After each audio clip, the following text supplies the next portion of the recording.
Jodi Arias, being no stranger to social media, recently had her friend tweet on her behalf. Now, Arias says she feels like a lamb going to the slaughter now that we're in jury selection for her sentencing retrial. So how is she preparing?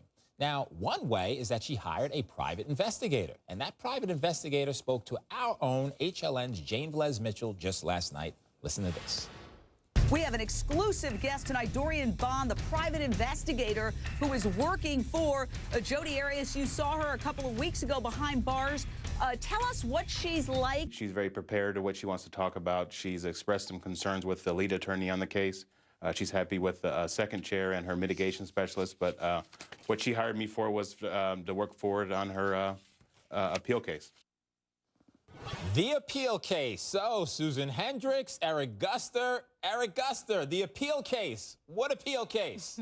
Exactly. He's already put it out there. They're working on an appeal from this decision of whatever it is. So it seems like he was talking a little bit too much to be in his role as an investigator, because he's already let the people know exactly what he's there for, to try to appeal whatever decision they make. Well, Eric, I'm certainly, I hope that he's there, Susan, for much more than that, because this is mitigation, where you're trying to lessen what the jury does in terms of the death penalty. So if it's a focus on appeal, it's problematic. Do you think Jodi is preparing to fail, that she's already knows that the jury may not like her? It would certainly seem that way. And I think, you know, when you're on board in this instance, when you're doing the, sentencing retrial, Susan, you got to be focused on sparing your life. And that should certainly be it. But take a look at this, because Kurt Nurmi, we know that there's a dislike and distrust for him by Jodi Arias. So let's take a look.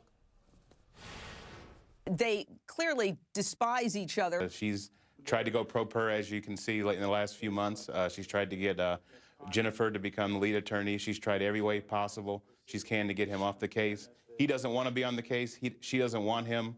It was surprising to me that they're forcing him to stay on the case.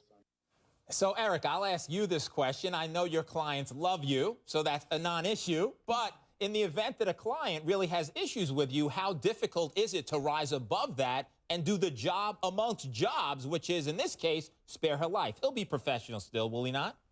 Well, we will be professional, and that's part of the job. I mean, oftentimes we butt heads with our clients, but the interesting thing about this interview that you just played, this man has already put it out there. She didn't want this guy, and this man is being forced to stay on this case, which they are setting up this case for an appeal. Right. They're going to argue that this lawyer did not do his best because he was forced to stay on this case, which may be grounds for appeal if it's believable. But Eric, I got to give him credit, though, for standing tall. He's on the case and he's doing his job. And Susan, let's look at this, because Travis Alexander, how much will this be about Jodi trashing Travis Alexander? Look what the investigator said. We haven't discussed strategy with regarding the victim. She's very cognizant of the information provided in the trial, and she is very, very remorseful for the problems that she's caused in the trial. But what we're concentrating on my side is the appealable issues, so we can move forward. You know, a big deal here, Susan, because if you're trashing Travis Alexander, that could backfire. Oh, yeah, the jury would not like that if that's her plan, but I do have a feeling she has a lot to say, as he said, right? I certainly think a whole lot to say, and we're going to see what she does say coming up, right? Right, yeah. No doubt. So coming